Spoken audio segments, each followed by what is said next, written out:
I've said it before, but sometimes, after looking at complex stories with a great deal of complex themes and ideas and all that, just a lot to look at, I need to go back and have some really, really awful Doctor Who to vent at. And while NuWho is most frequently the target of this ire, let's not pretend the classic series did not have its fair share of dreadful stories as well. And well, if you want a decade full of them, look no further than the 1980s. Now, let's be clear, the 80s had its fair share of excellent stories, and even had much to celebrate in the general pattern of them, but I think it's also fair to say the average is much lower than in the first 2 decades of the series, and it's rare you have to go very long before coming across an outright stinker. Now, the reasons for this are very long and varied, but mostly boil down to it was all J&T's fault. So, regardless of why there was a lot of crap, there was a lot of crap. This time, we're looking at some crap, and make no mistake, this is a terrible story. But what's interested me about this one is why it's a terrible story. Because actually, in every aspect of it except one, it's actually not that bad at all. It's pretty well directed, performed and designed, and in most ways realised, and one that shows that despite many of the flaws of 80s Who, one of the huge areas of improvement for what came before was the production. Frequently the stories of this era, the look and the sound was very impressive, and this story is a good example of that. The problem is that the one element that doesn't work about it, the script, which is both the most important element, and it's so absolutely god-awful that it drags down the entire rest of production with it like the water dragging down the Titanic. It doesn't matter how good the directing and set design is, when you have a script that's utterly god-awful, and I mean it when I say that, it's generally one of the worst of the entire classic series, well, you could have Stanley Kubrick directing and the guy who did all the production design of the 60s Bond films doing the production design, and it would still be a pretty miserable experience. Anyway, this story is fairly notable in one respect, and it was the first story filmed with the Fifth Doctor, who is the last Classics Doctor I'd yet to cover for a story before this one. The reason for that was mostly none of his stories really stuck out to me before now. I thought about doing Kinder at one point, but realised it would be a pretty complex one to do and decided against it for the moment. If you really want to see that, I'll get to it one day. Anyway, this is interesting for a few reasons.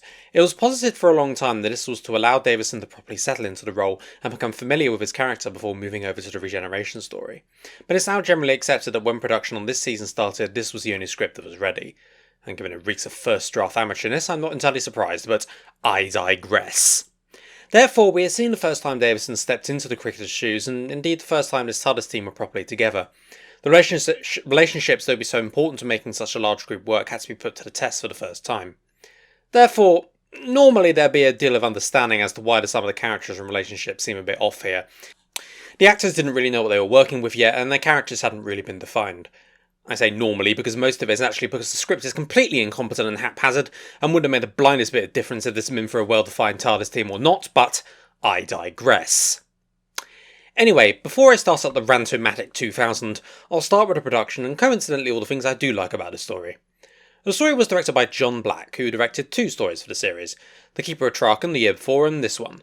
It's been a while since I've seen Keeper, if I'm honest, so I can't say over this with any authority, but I remember actually being a fairly well-directed story, and if I'm remembering right, it means it's in the same company with this story, which I think is pretty well done.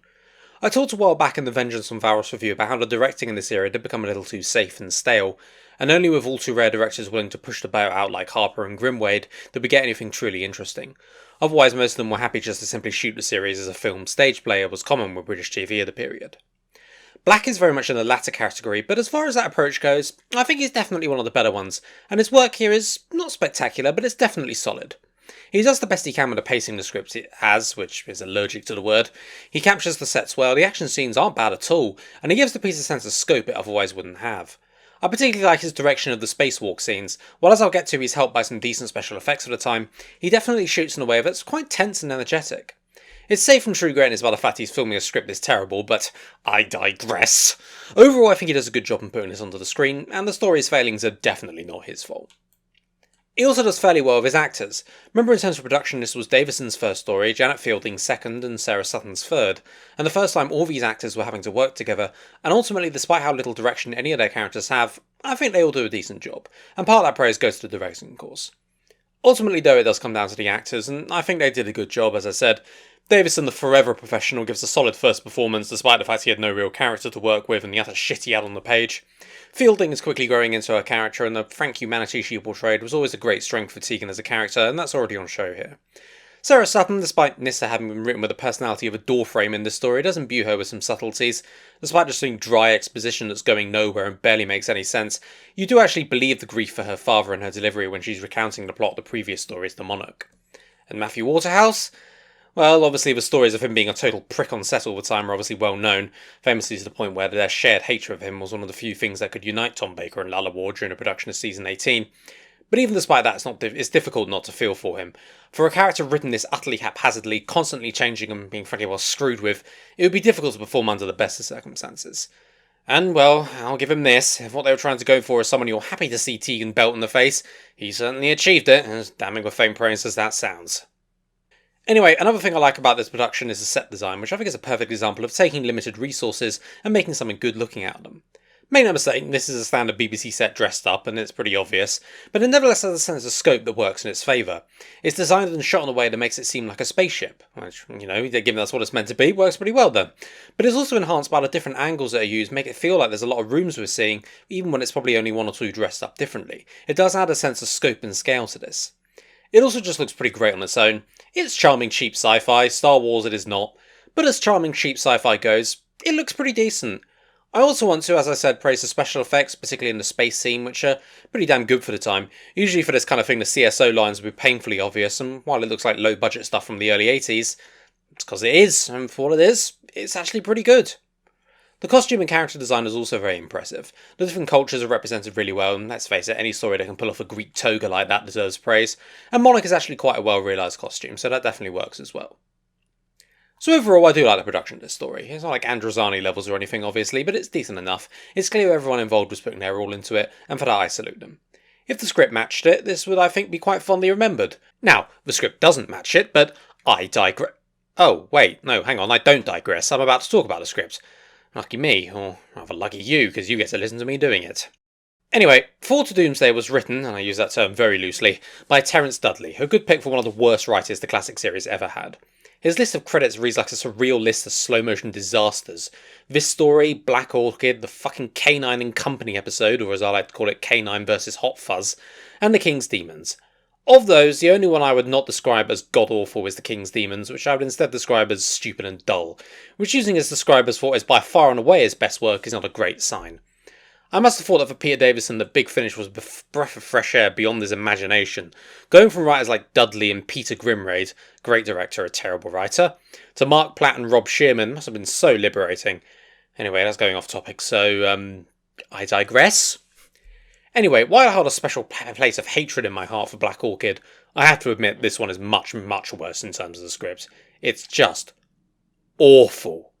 It's stupid, boring, lacking in any kind of depth or thematic interest, using bland or idiotic, usually both characters, to further anemic ends. This is just abysmal stuff on a fundamental level. I'm not sure there's a single moment in this whole story I'd say was actually good. Oh, alright, maybe that. But only that. Now, let's go through all these individual points, shall we? First of all, this is such a fucking stupid plot. I go back and forth on whether the idea of the egomaniac thinking he's a god is a good idea or not, but if it's the former, it's only because of how kitschy it is and not because it's an idea with much merit. I mean, him going back to see the creation of the universe because he thinks he'll meet himself, that's like an interesting idea, but only because of how silly it is. Unfortunately, that's about as good as it gets. The overall plot is confusing and half-baked. Monarch is going back and forth between Earth and Lizard World for reasons that aren't made entirely clear, and converting humans to androids for reasons that are not entirely clear, which is bizarre because his plan is, as I mentioned, to go faster than light and travel back in time to meet the creator of the universe which he believes is himself. And the whole reason he's going to Earth, to strip mine the planet to get materials to do it. So first of all, why hasn't he done this in the previous times he's gone back? We know he's gone back to Earth several times. Why is he waiting? Does he just like the trip or something? Does he pass like a nice scenic pass or something he likes taking Instagram photos of? Give him a follow at monarch_123. And then, why Earth at all? I mean, I know the doctor says, oh, there's lots of silicon in the Earth, which is what he needs, but I find it difficult to believe Earth is the only planet in the entire universe with any silicon on it. There would probably be some a lot closer to Lizard World that would save him 1,000 years journey. And also, if that's the plan, why does he even need the androids and the human cultures at all? I know apparently he wants to set up his own perfect society, but if you're just going to kill all the humans and strip mine the planet, what's the point? It's just an absurdly half-baked plot, which despite that one kernel of interest, it mostly just comes out as a generic bad guy plot backed up by some extremely questionable logic. Which does bring me on to my next point, which is the poor characterization. I'd be more willing to accept it if Monarch was shown to be someone deeply interested in these cultures for his own reasons, perhaps out of simple morbid curiosity or an appreciation of different cultures even though he's going to destroy it, or perhaps a twisted sense of obligation towards the planet he wants to strip mine to nothingness to preserve their culture. But we don't get that from him. He's a pretty one-note generic villain. He's interested in power and control and conquering the universe and how amazing and wonderful he is. Ooh. Stratford-Johns gives a fairly over-the-top performance, which I'll concede prevents the character from becoming dull, but it otherwise adds nothing of real substance to him, and, well, the script didn't give him anything, so I'm not going to blame Johns for that. His overbearing, controlling nature just gets grating, and there's also no real threat to him. All he does is sneer and bark orders. I honestly don't believe he's all that insane or dangerous, frankly, partly because of how lackluster the story presentation is, but mostly because all he does is sit there, exposit, and grumble. If they'd just gone balls to the wall and made him a cartoon villain, believing he's God and wanting to shrink the earth, then maybe I'd have at least given it points for entertainment value, but I didn't even do that with it. His believing he's God is treated with mild indifference, and his plan to use his shrinking poison doesn't make a lick of fucking sense, particularly because it's not made entirely clear how fatal this poison actually is. And even then, he's by far the most interesting of the guest characters. Enlightenment and Persuasion are a pair of generic henchmen whose appearance as the worst 80s pop duo in the cliffhanger to part 1 are about as interesting as they get. Although I do have to admit Persuasion's line here is quite funny. De-circuit that. And kill him. I mean, it's something that raised a smile from me in this episode, so we'll take what we can get, even if it's just absurdly cheesy and kitschy. The humans are all boring, generic characters. I particularly laugh at how Burt Kwok's character has about 5 lines, if that, before he gets persuaded to turn against Monarch based on basically nothing. We knew the square root of jack shit about him and what his motivations were, so the persuasion is based on absolutely nothing, and boils down to, but Monarch will betray you, to which his answer is, oh yeah, he will, won't he? I'm a dumbass. So that was a great use of our time. Also, Burt Kwok, wasn't a nobody. This was really the best part you could get for him? The only one of them with any real bearing on the plot is Bygone, who's about as interesting as a lecture about income structures interacted by some paint drying, and has no real character. Apparently he used to go against Monarch because he believed in democracy, not despotism. Yeah, really, and hate to tell you this, Terrence, but the ancient Greek idea of democracy, not the same as ours. But decided not to, because reasons. Given it's all told through dry exposition, a common recurring theme as we'll get to, and not actually shown through character, honestly just barely registers. You might as well dress him in a t-shirt and jeans and go, oh, I'm actually ancient Greek, and it would be pretty much in keeping with the presentation here. And as for the regulars, oh my giddy fuck. After the first episode of the story, never have I wanted 4 people to suffer a horrible fate as much as I did this lot, and throughout the rest of the story that feeling didn't change at all. The Doctor's calm, smug superiority just became very grating very quickly, as he shuffled around acting like he was better than everyone else. This was almost certainly an element of the uncertainty of the characterization not yet being established yet. Honestly, it feels like an element of the 4th Doctor that hadn't really been expunged, and while Tom Baker could pull that off and still be likeable fairly effortlessly, Davison just couldn't.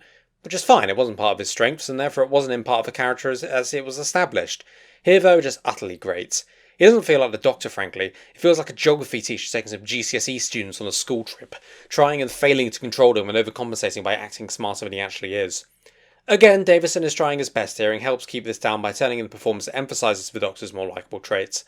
And again, this is not how the character we know ended up being. He quickly became the mellower, more intellectual Doctor we're familiar with, but he's just insufferable here, frankly. Although, in making his smug impatience understandable, his companions do their best, I do get a sneaking suspicion Nyssa wasn't established as part of the cast when this story was being written, although I can't be certain of that, and it seems odd given the lead-in time this season had, because I'm pretty sure she has precious few contributions to the whole story that don't involve sharing a scene with someone else and adding dull exposition, including, as I mentioned earlier, recounting the entire plot of the previous 3 stories to Monarch, thankfully mostly off-screen, but how fucking boring does the story have to be to add in a bit where that happens? Oh, and it turns out, the guy who looked like a bit like Anthony Ainley, he was the Master the whole time! The only other stuff I can think of is getting nearly turned into an android, which is a pointless plot that goes nowhere, and saving the Doctor from the Part 3 cliffhanger with some technobabble, which is an artificial solution to an artificial technobabble cliffhanger problem. Otherwise, she might as well not even fucking be in this. This was a recurring theme for her time on the show, but they had no fucking clue what to do with her.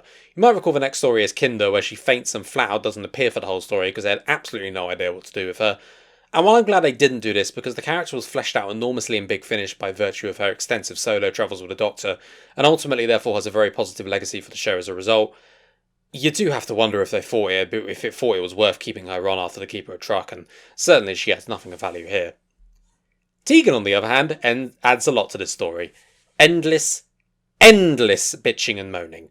Now, the idea of Tegan, that she's an every woman who's sort of been thrust into TARDIS travel against her will, and is therefore not afraid to tell the Doctor what she really thinks, is a sound one, and it's one that would develop really well, don't get me wrong, I really like this character.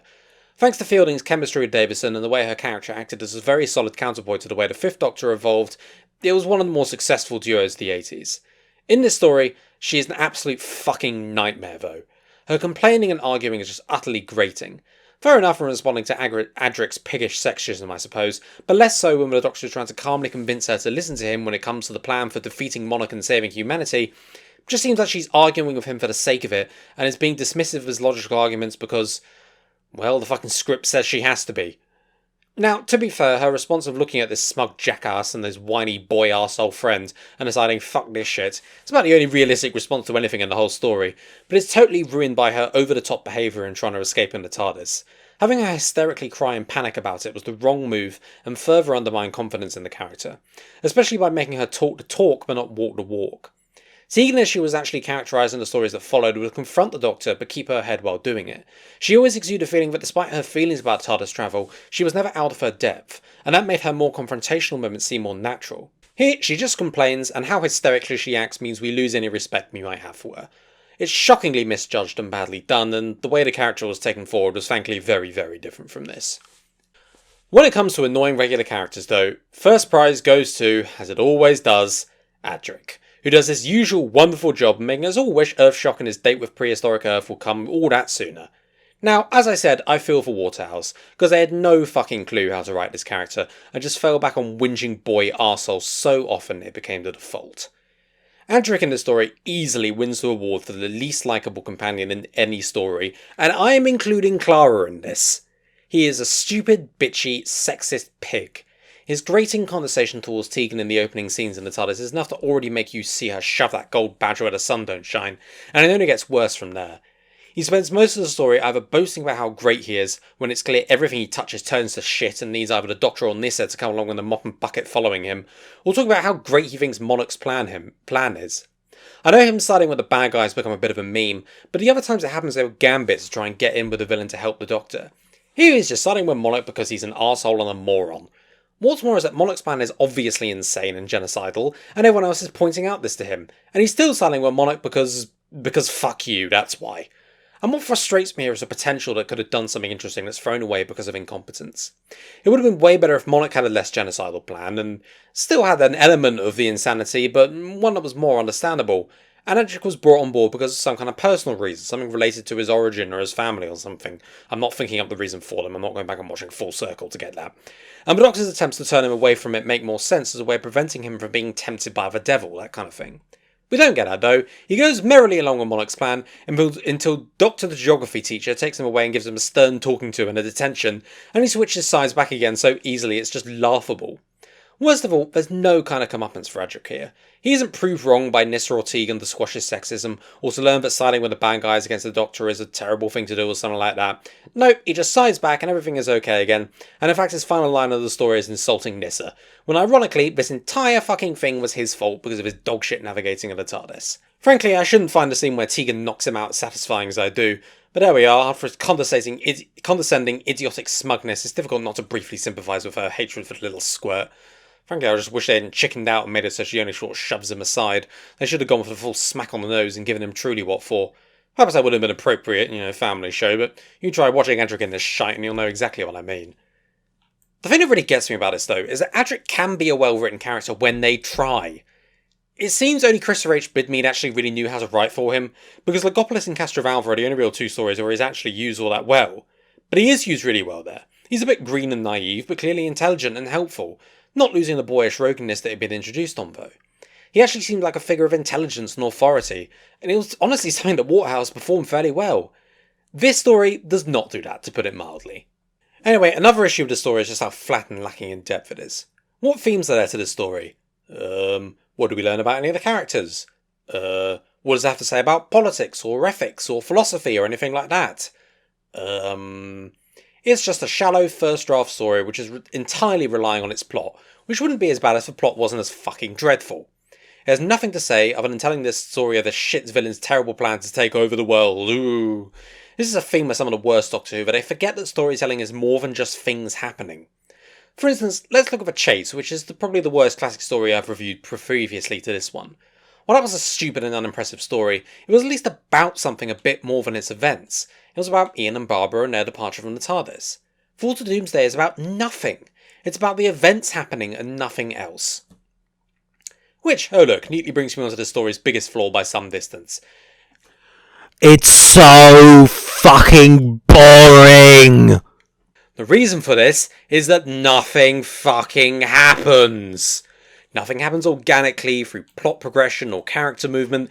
Everything is just told through boring, dry exposition, usually with some technobabble put in for good measure. Take part 1. We turn up, the regulars exposit some technobabble, go see Monarch, who exposits at them, they exposit back, we go meet the android humans, who they exposit about, and then Yazoo here come and exposit to them. The whole fucking story is like this. Nothing happens without needing to explain it all first in a way that would put a fucking insomniac out like a light. The whole story is structured completely wrong, that nothing is shown and everything is told, and because of it sucks any tension or suspense out of it. The reason Monarch has absolutely no menace to him is because he doesn't do anything. All he just does is sit there and dryly exposit. He doesn't fucking do anything because nobody does anything. And oh my god, for sitting around when nothing is fucking happening, so much of the story is taken up by the deadest of dead air. The gladiator fights, for instance, and the Greeks didn't have gladiators, but never mind, let's not bring making sense into this. They just take up minutes at a time. Now, they're presented fairly well thanks to Black, but it's still just a total waste of time we could be spending on... Well, that's the problem, spending on doing what, because I don't know. There's nothing to this story.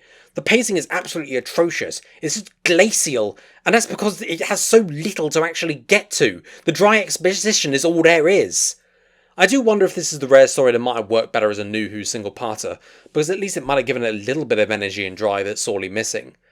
The story wouldn't be quite as awful as at least that for going it, but it doesn't, and as well as being stupid, it's dull and bland. So I'll gloss over most of the smaller stupid bits, of which there are many, mostly because I want to keep this one relatively short, because, well, it's Fall to Doomsday, giving it any more time than I am would be giving it more than it deserves, but it's one that just shows how little thought was put into the scripting of this story.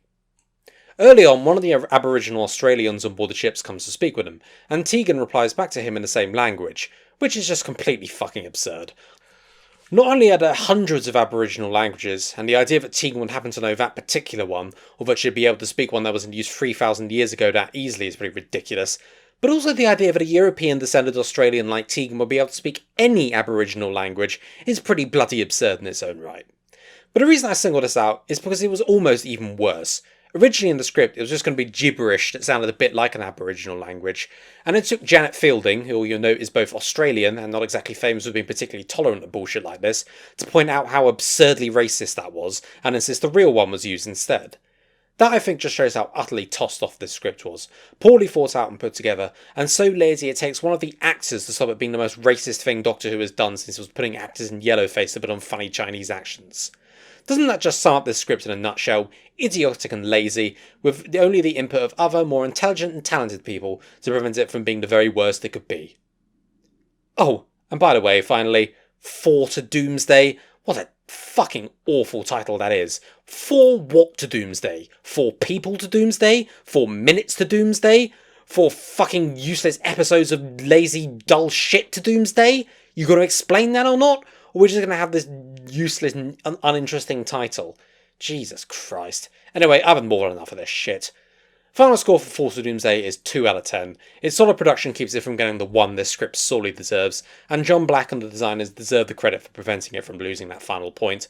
But this is genuinely one of the worst scripts the classic series ever did. A stupid plot, bad characters, awful structure, and being so boring as to be able to put you to sleep, all contribute to just being an absolute slog to get through. This is a really bad one, folks.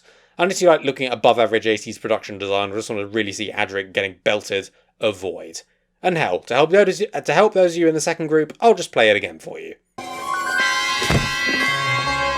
See, I just saved you having to watch this terrible story.